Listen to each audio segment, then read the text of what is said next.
And I thank Hashem that these people are my family. And I remember that the last month came. And I could understand that there is a ceasefire. Because after 5 months in Gaza, I learned Arabic fluently. So I could hear them speaking about the ceasefire, that I'm going to be on the list, that I'm on the list. And I remember that the ceasefire started. Suddenly, I got crazy amounts of food. From 1 meal a day, it became 3 meals a day, with meat and fish and chicken and sweets in between. They just wanted me to get better, so when I leave, the media would see as they treated me good, as I'm healthy. And I remember the last day for me there.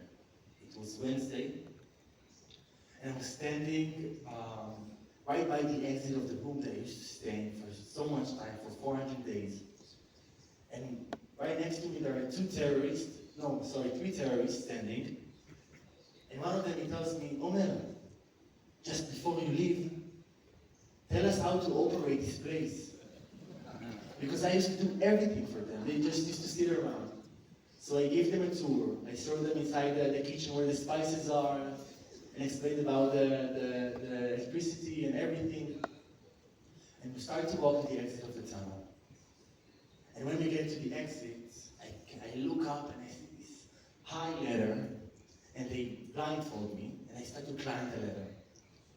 And as I climb higher and higher, suddenly I feel this cold breeze just caressing my skin. And I climb to the exit, and I stand right by the exit. And then I take this deep breath. This deep breath of fresh air that I needed so badly after 450 days inside the tunnel. And two terrorists, they grab me by the arms, and we start to walk in the streets of Gaza. And suddenly we stop, and they push me inside the vehicle, and the door closes, and we start to drive. And I recognize that there is two terrorists in the front of the vehicle. Suddenly, one of them says, Ilan, do you want some water? Now I think to myself, who is Ilan? I'm Omer. And then I hear this angelic voice right next to me on my left side saying, yes, please. But in Arabic, but in this Israeli accent.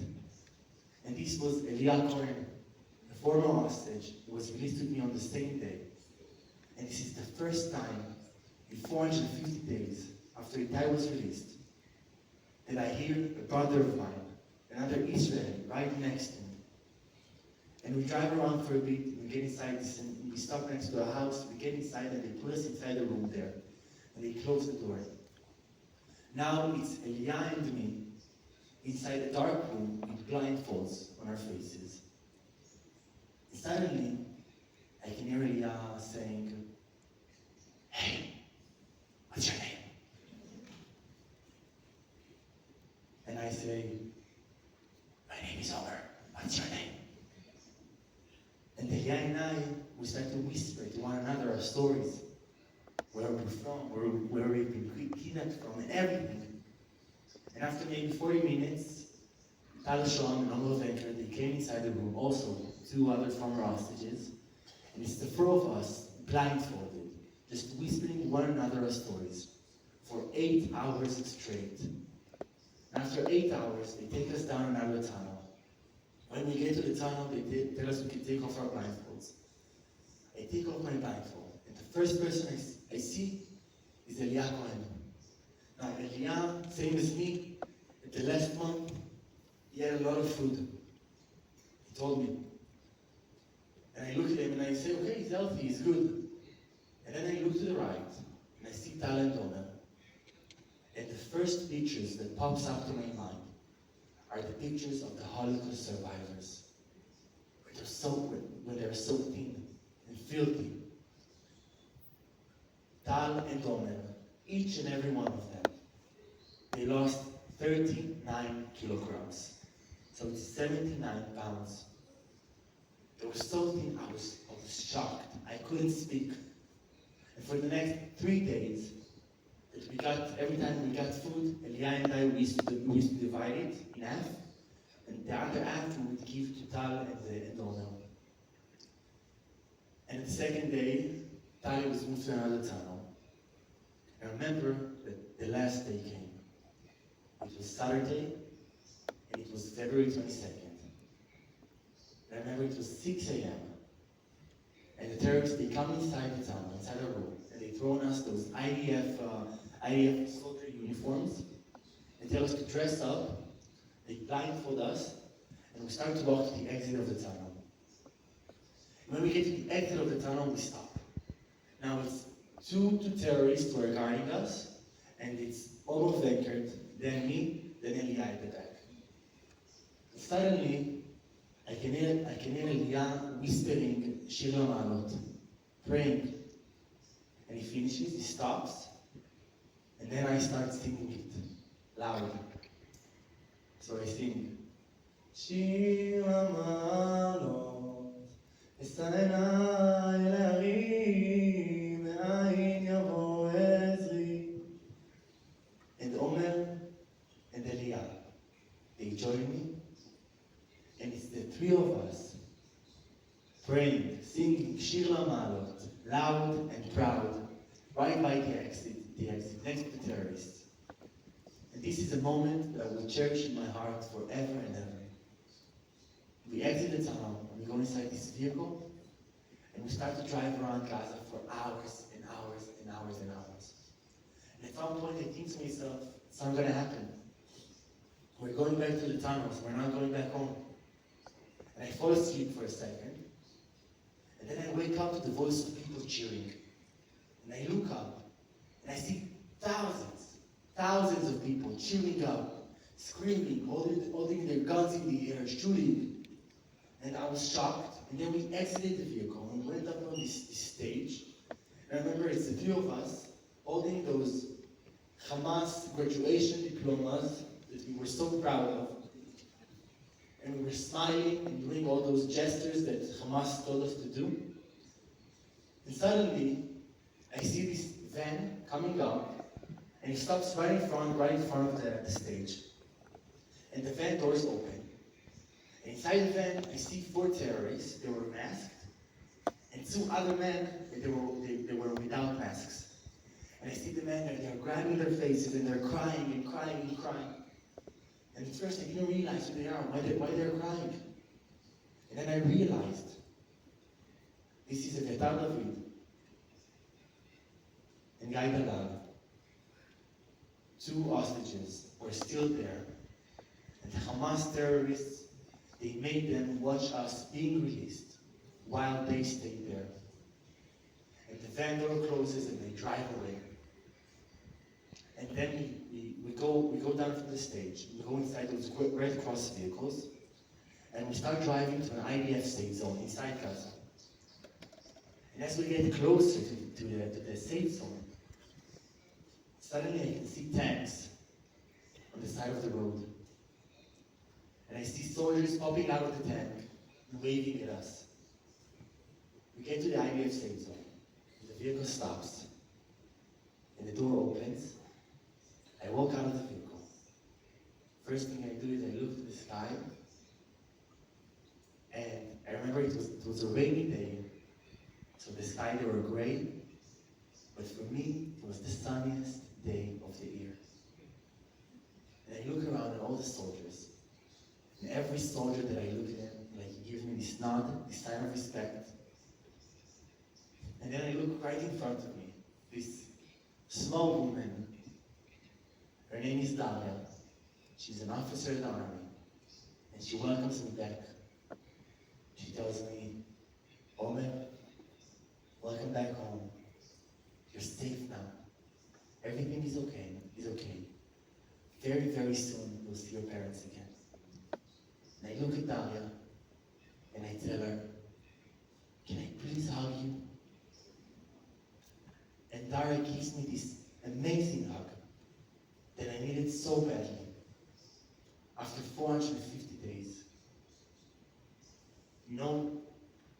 people to survive need love and affection. This is what we need in life. I can assure you, this is what we need in life. Love and affection. A baby, when he's born, if he doesn't receive love and affection, there is a chance he could die. And Daria, she gave me this bit of love and affection. And I let go of her after a couple of minutes. And I entered this van. And I remember that I was sitting at the front of the van, and Elia Cohen was sitting at the back of the van. Now, this is not my story, but Elia gave me the permission to tell this story. It was last 3 days that Elia and I were together. He tells me about his fiancée, Ziv. And he tells me that on the day of the 7th, they were inside a shelter, and terrorists threw grenades inside the shelter while they were inside. And at some point, there were so many dead bodies inside the shelter that Elia, to protect Ziv, he laid over Ziv, and he took bodies and he covered them up with bodies. And the terrorist went inside the shelter, he grabbed Elia, and Elia tells me as he walks out of the shelter, he looks back at the shelter, and he sees a terrorist going inside, and just shooting all over the place, inside the shelter, while Ziv's fiancé is inside her. And Elia tells me, Omer, I've accepted Steve's death. I know that I'm going back home and I'll go to her grave and I'll see Shiva. And I tell him, Elia, you don't know, there could be miracles. Maybe she's alive. And he tells me, no, and I let it go. I didn't want to hurt him. And while we were inside this van in the IDF state zone, I was sitting in the front, Elia at the back, with his officer right next to him. And I remember I was looking at Elia, I wanted to give him this smile, because I was so happy. And then suddenly, I hear his officer. She's saying, Elia, Ziv, she's alive. She's waiting for you at the base. And very, very soon, you'll see her again. And I look at Elia, and the both of us, we start crying and crying and crying. And we start driving to Israel, we cross the border. And we get to Ray Fis.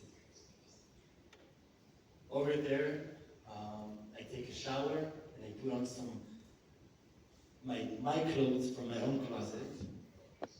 And then I see Daria again. And Daria tells me, Omer, are you ready to see your parents again? And I tell her, of course I'm ready, what do you mean? And she takes me to this living room. Over there was a couch. And I remember I was sitting on the edge of the couch, just like this. And I looked at the door. It was open just a bit. And every person that goes by, I'm ready to jump on it. And suddenly, the door opens. And it's my mom and my dad. And we run up to each other. And we hug. And we cry. And the first thing my mom says is, Chaim sheli, my life. You're safe now. You're safe. And I look at the both of them. And I tell them, are you guys okay? Do you need anything? And we sit on this couch for maybe 20 minutes. We cry and hug. And even I FaceTime my siblings. And after 20 minutes, Daria comes again and she tells us, guys, it's time to head to the hospital. We have to go to the helicopter. We go to the helicopter and we start the flight. And as we start the flight, suddenly I can see thousands of people cheering up, holding up signs of welcome back home. And in mid-flight, one of the soldiers, he brings me this whiteboard and he tells me, write something on it and show the media, and show the camera so the media could see. And I write, everything is okay now, and I do this smiley face, and I show it to the camera. And the soldier takes away the whiteboard, and then I tell him, wait, give it to me one more time. And I take the whiteboard. Now underneath, I write, P.S. I want a burger. And I show it to the camera. And when we got to the hospital, there were thousands of burgers waiting from all over Israel. And we gave it to the doctors and the patients and everyone inside the hospital. And I remember seeing there my sister and my brother again. And it was okay, it wasn't that bad. I'm kidding, of course. But this is the day that we started our week in the hospital. The first day, the hospital